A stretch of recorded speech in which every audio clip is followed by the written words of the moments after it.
Bonjour les amis, aujourd'hui nous allons parler de la méthode récursive en Java. Une méthode récursive est une méthode qui s'auto-appelle pour produire un résultat. Pour bien expliquer cela, nous allons partir du calcul de la factorielle d'un nombre.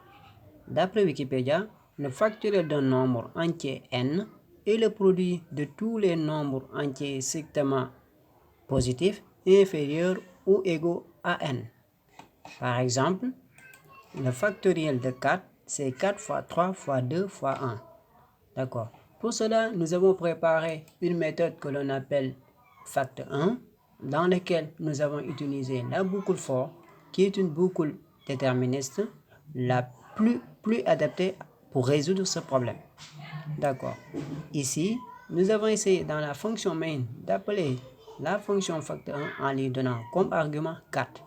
Mais il y a une autre définition de factoriel, c'est-à-dire le factoriel de 4. Le factoriel de 4, c'est 4 multiplié par 3 factoriel, c'est-à-dire le factoriel de n égale n multiplié par n moins 1 factoriel. En ce sens, nous avons préparé une autre fonction ou méthode que l'on appelle fact2, dans laquelle nous avons utilisé la méthode récursive pour résoudre ce problème.